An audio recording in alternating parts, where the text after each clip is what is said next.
얼마 전에 한국 한 신문의 일간지에 한 기사가 실렸는데 그 제목이 너무 제 주의를 끌어서 제가 그것을 읽었던 기억이 납니다. 그 제목이 뭐냐면 이렇습니다. 누구도 무엇도 쉽게 믿을 수 없는 불신사회로 전락한 대한민국.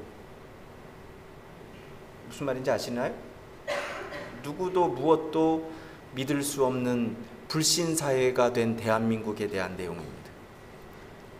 그 기사를 읽어보니까 그런 내용이더라고요. 바로 저의 이야기고 바로 여러분의 이야기가 아닐까 이런 생각을 합니다.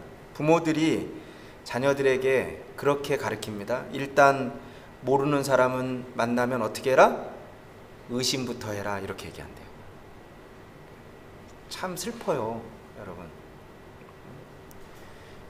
아이들에게 모르는 사람은 절대 믿지 말아라. 몇 프로냐면 63.2%.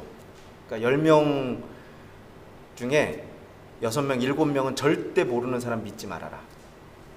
겨우 3명? 그리고요, 거기서 끝나지 않습니다. 주변에 이웃들도 절대로 믿지 못한다 이렇게 대답한 사람이, 그러니까 이웃은 그래도 믿을 수 있다고 대답한 사람이 19%입니다. 19%. 그러니까 2명도 안 돼, 10명 중에. 그러니까 8명은 이웃도 못 믿는다는 겁니다. 이게 인간관계만이 아닙니다. 우리나라 사람들은 정치에 대해서도 불신한다고 얘기해요. 그렇죠? 언론에 대해서도 불신합니다. TV 뉴스에서 나오는 거, 신문에서 나오는 거 다 불신한다는 겁니다. 그러니까 그렇게 뉴스를 들을 때에 그거 믿을만하다라고 생각하는 사람이 몇 프로냐면 18.8%. 10명 중에 2명만 믿어요. 여러분 뉴스 보지요. 근데 그거 다 8명은 어떤 생각 갖고 보냐면 저거 아니야 그러고 본다니까요. 요즘은요, 이게 심각한 게 어디로 갔냐면 백신까지 갔습니다. 코로나로 인해서.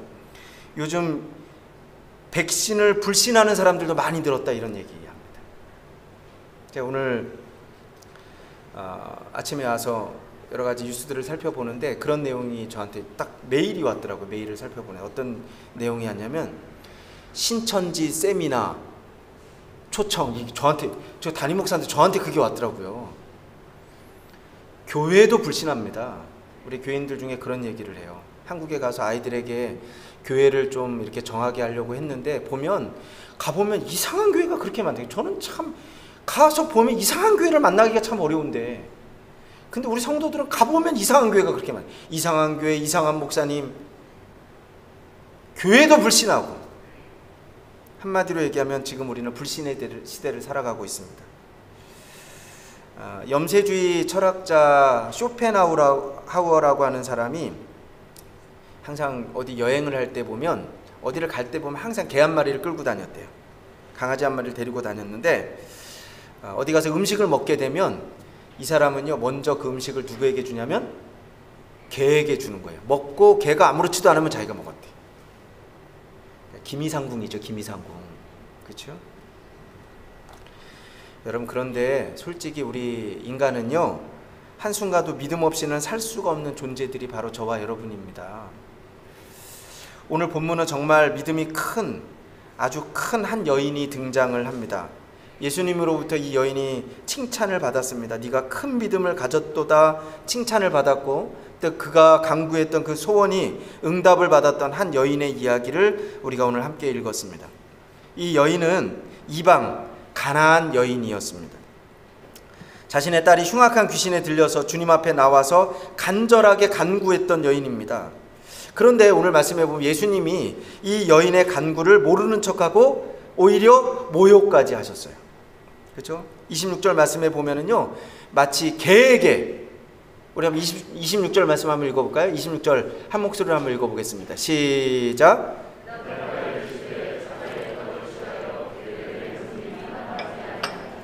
네. 개에 비유하는 거, 개에. 그렇죠? 그런데 그 결론이 중요합니다. 결국은요, 이 여인이 칭찬을 받습니다. 28절에 예수님이 이 여인을 칭찬하시는 내용. 우리 한번 28절 말씀을 한번 같이 한번 읽어볼까요? 28절 시작.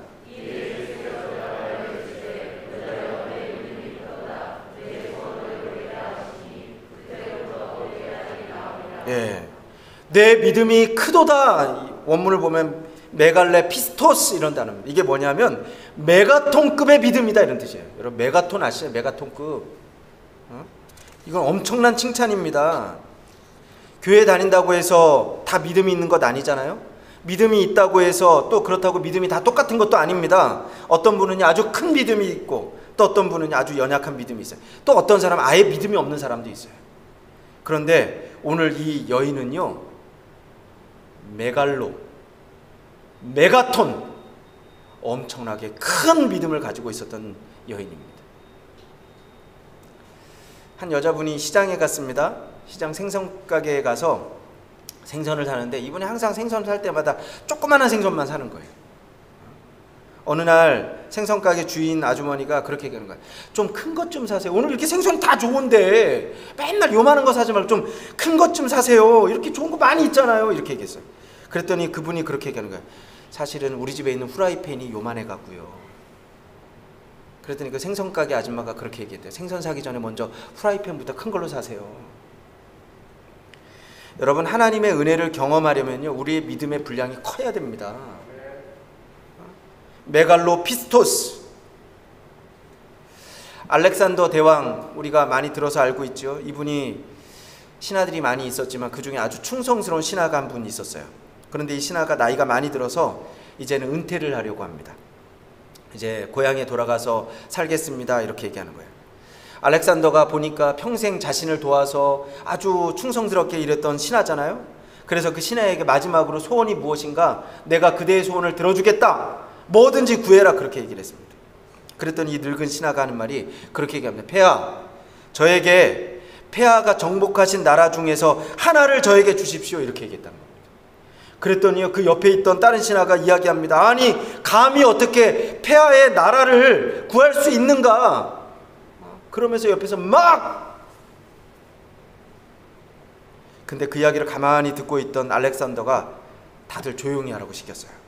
그리고 그렇게 얘기합니다. 그래, 내가 정복했던 나라 중 하나를 그대에게 주겠노라, 하나를 가지거라, 그렇게 얘기합니다. 그러면서 뒤에 이렇게 얘기합니다. 그대는 내가 나라라도 줄 만큼 큰 사람으로 나를 인정했도다. 그대는 내게 큰 영광을 주었도다. 나를 그렇게 큰 사람으로 믿어 주었으니 내가 정복한 나라 중에 한 나라를 내가 그대에게 주겠노라. 여러분, 우리가 이런 큰 믿음을 가져야 되지 않겠습니까? 외국 속담이 그렇대요. 내 인생의 크기는 내가 믿는 하나님의 크기에 따라 결정된다. 여러분은 어떤 하나님으로 믿고 살아가고 있습니까? 얼마나 큰 복을 누리고 얼마나 위대한 인생을 사는가는 우리가 하나님을 어떤 분으로 믿고 있는가, 내가 어떻게 하나님을 의지하고 사는가에 달려 있다는 겁니다. 오늘 말씀에 주님은 그렇게 말씀합니다. 내 믿음이 크도다, 내 소원대로 되리라. 여러분, 믿음의 크기대로 우리 인생의 크기가 결정이 됩니다. 우리가 받는 복이 결정이 되는 거예요. 이 가나안 여인은요, 큰 믿음을 가지고 있었던 여인입니다. 사실은 이 사람이 얼마나 큰 믿음을 가지고 있는가 보려 그러면, 이 사람의 신앙을 보려 그러면 딱 하나만 점검하면 됩니다. 그게 뭔지 아세요? 이 사람의 기도의 제목이 뭔가 보면 돼요. 아세요? 그러니까 제가 사실은 신방을 가면요, 제일 먼저 묻는 것 중에 하나가 뭔지 아세요? 요즘 기도하고 있는 제목이 뭡니까? 이렇게 물어요. 왜 그거 묻는지 아세요? 물론 제가 그 위해서 기도하려고 하죠. 그런데 다른 거 아닙니다. 이 사람이 요즘 신앙생활 어떻게 하고 있나, 그거 보는 거예요. 그러니까 여러분, 우리가 신앙을 점검하려면요, 내가 지금 어떤 기도를 하고 있는가 좀 봐야 됩니다. 물론 기도를 아예 안 하는 사람은 뭐 할 말도 없죠, 더 이상. 그렇죠? 기도 안 하는 사람은 뭘 하겠어요? 제가 물어보면 많은 사람들이 그래요. 그냥 기도해요. 그냥 기도는 도대체 어떤 기도인지 모르겠어요, 제가 잘. 그냥 목사님 알아서 기도해 주세요. 여러분, 믿음이 큰 가나안 여인이 주님 앞에 나와서 간구했습니다. 이 여인의 기도 제목을 우리가 좀 살펴보기를 소원합니다. 그러니까 이 여인은요, 어려움을 가지고 있었어요. 어려움 앞에서 소원을 가지고 주님 앞에 지금 나와서 간구합니다. 기도합니다. 특별히 오늘 이 여인을 통해서 배울 수 있는 기도는 크게 두 가지예요. 본문을 통해서. 22절 말씀 한번 볼까요? 22절 한번, 이 여인이 뭐를 기도하고 있는가? 22절 한번 같이 한번 읽어보겠습니다. 시작.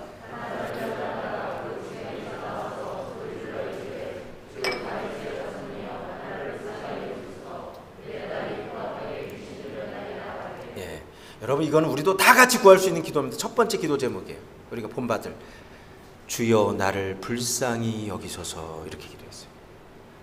주여 나를 불쌍히 여기소서. 25절 또 하나 기도 제목이 나옵니다. 우리 25절 말씀 한번 같이 한번 읽어보겠습니다. 시작. 네. 두 번째 기도 제목이 뭔지 아시겠어요? 주여 저를 도우소서. 여러분 어떤 기도 제목이든지 간에 이건 우리가 다 할 수 있어요. 첫 번째, 주여 저를 불쌍히 여겨주세요. 두 번째, 주님 저를 도와주세요. 이 두 가지 기도를 지금 반복해서 기도하고 있습니다. 마침내 이 여인은요, 기도의 응답을 받았습니다. 오늘 이 사건을 통해서 여러분 우리가 배울 수 있는 게 있어요. 교회 역사를 보면은요, 신앙의 선배들이 어려움에 처해 있을 때, 기도의 제목이 있을 때, 위기에 처했을 때마다 여러분 이 두 가지 기도 제목을 반복해서 되풀이했던 기도가 있습니다. 위기 앞에서 또 때로는요, 어려움이 너무 크면 클수록 무엇을 기도해야 될지 좀 모를 때가 있어요. 여러분 이때 이 두 마디 기도를 우리는 합니다. 아세요? 주님 저를 불쌍히 여기소서. 주여 나를 도우소서. 가끔가다 제가 신방하고서 기도 제목 물어보면요, 특별히 이제 처음 신앙생활하는 분들은, 그래도 처음 신앙생활하는 분들은요, 이분들이 정직해요. 그러니까 목사님 어떻게 기도하는지 몰라, 이렇게 묻는 분들도 있다니까요. 근데 오래 신앙생활하는 사람들은 이제 창피하니까 그것도 못 물어봐. 기도도 안 하고 물어보지도 않고. 여러분 성경에 보면요, 좋은 기도의 모범들이 많이 나와 있습니다. 좋은 기도는요, 다른 거 아니에요. 응답받는 기도는 그게 좋은 기도예요. 구약에 보면 느헤미야의 기도, 이 응답받는 기도예요. 신약에 또 여러 가지 많이 있겠지만 오늘 본문 이 여인, 메가톤급 믿음을 가지고 이 여인 응답받았잖아요. 내 소원대로 되라 그러잖아요. 여러분 좋은 기도는 다른 거 아닙니다. 응답받는 기도입니다. 오늘 이 가나안 여인의 이 두 마디의 기도를 통해서 놀라운 주님의 응답을 경험합니다. 우리 신앙의 선배들, 특별히 우리 잘 모르지만요, 동방교회에서는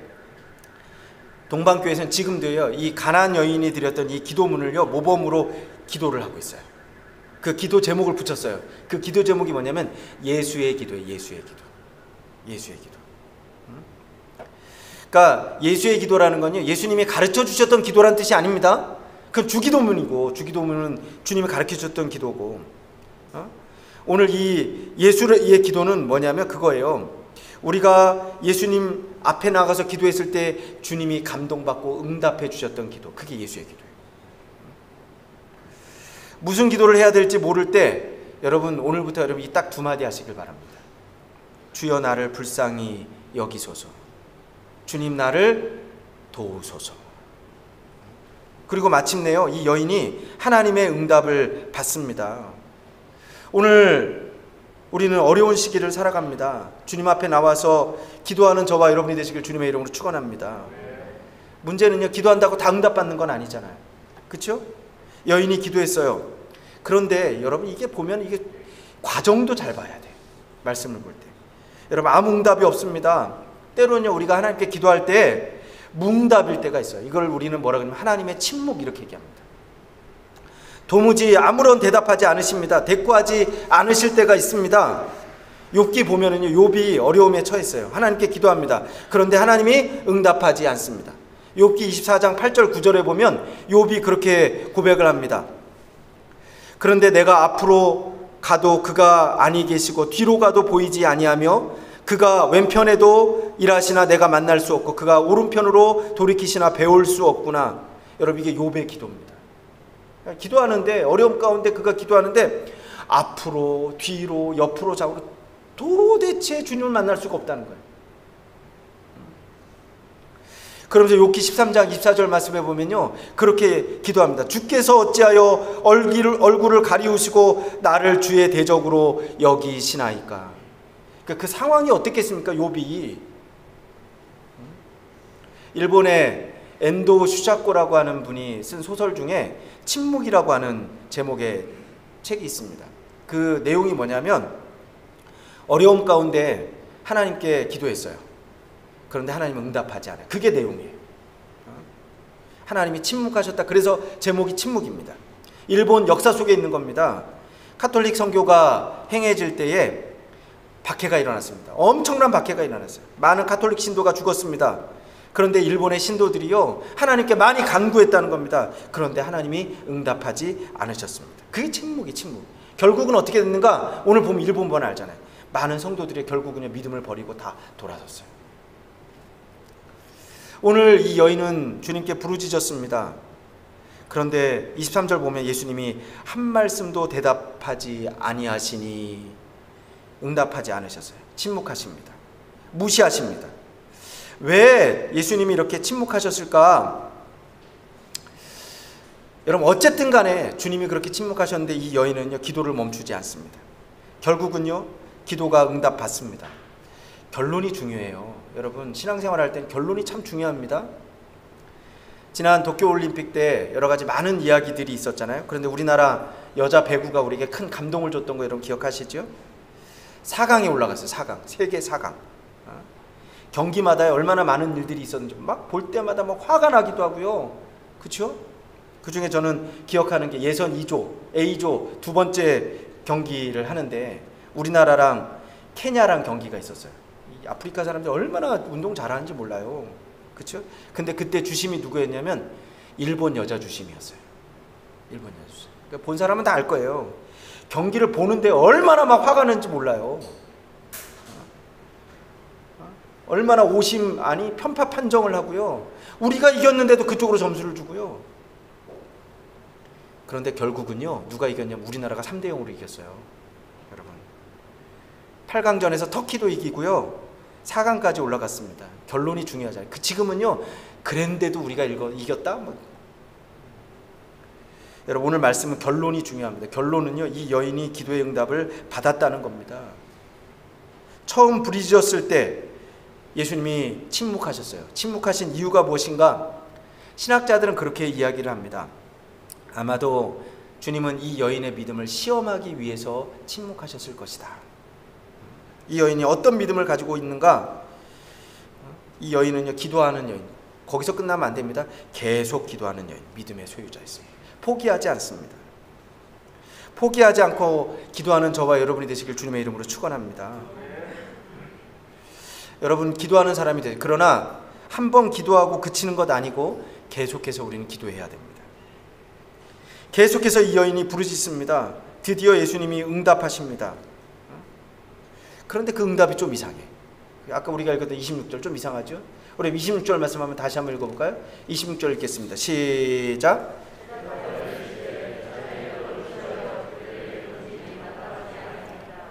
이 여인을 개 취급하는 거예요. 이거는 당시 유대인들은요, 유대인은 우리 알잖아요. 유대인들이 가장 싫어하는 동물 두 가지를 얘기하면 개, 첫 번째, 이 제일 싫어요. 두 번째 뭐예요? 돼지. 유대인들이 두 가지 경우가 있을 때 사람을 개 취급했다 그래요. 첫 번째는 죄인들을 개 취급을 했어요. 두 번째는 이방인들을 개 취급했습니다. 그러니까 이거는 그냥 비유를 한 게 아니고 그 개 취급을 한 거예요. 그냥 그렇게 우리가 알아야 돼요. 여러분, 자존심이 얼마나 상했을까요? 기분이 상하지 않았을까요? 아마 우리 같으면 그럴지도, 아이고 내가 치사해서 내 딸 안 고치고 만다 그럴지도 모르겠어요. 그렇죠? 우리나라 그런 얘기 하잖아요. 기분 나쁘면요, 천국도 안 간대요. 여러분, 기분 나쁘면 천국 안 갈래요, 여러분? 그러나 이 여인은요, 어떤 믿음의 소유자냐면 참는, 견디는 믿음, 인내한 믿음의 소유자였습니다. 은혜 받을 수 있다면요, 지금 잠깐 힘들어도 괜찮아요, 여러분. 오늘 이 여인은 개 괜찮아, 부스러기 은혜라도 주소서, 그렇게 얘기하는 겁니다. 제가 이 여인을 보면서 그런 생각, 이 여인이 참 재치가 있는 사람인 것 같아요. 개 이러니까 그러잖아요. 개도 주인의 상에서 떨어지는 부스러기 은혜가 있지 않습니까? 여러분, 자존심 상하지 마세요. 그냥 화내지 마세요. 우리 링컨 대통령 알잖아요. 링컨 대통령 아버지가요, 구두 수성공이었어요. 구두쟁이. 처음에 대통령이 됐을 때요, 얼마나 무시를 받았는지 모릅니다. 상원에서 연설을 하는데 그때 의논한 사람이 그렇게 말을 합니다. 당신 아버지는 내 구두를 만드는 사람이었습니다. 여기 있는 대부분 사람들이 신고 있는 구두가 당신 아버지가 만든 구두입니다. 그렇게 얘기하는 거예요.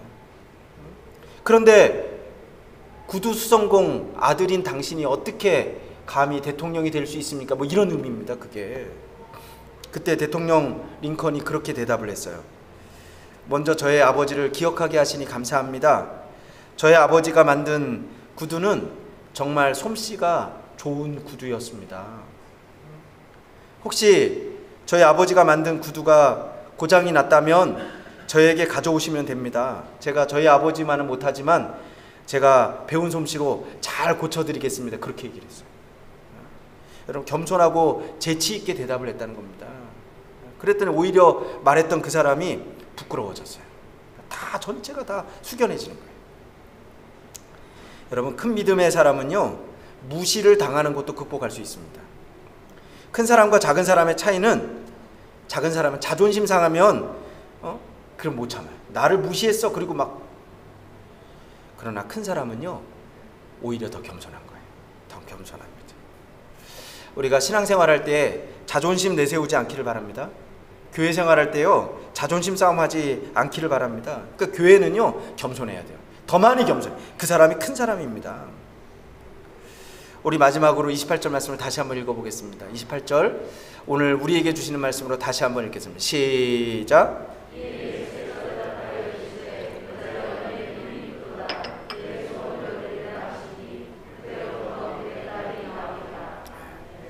오늘 우리도 이런 믿음의 소유자가 되시길 주님의 이름으로 축원합니다. 다 같이 한번 기도하겠습니다.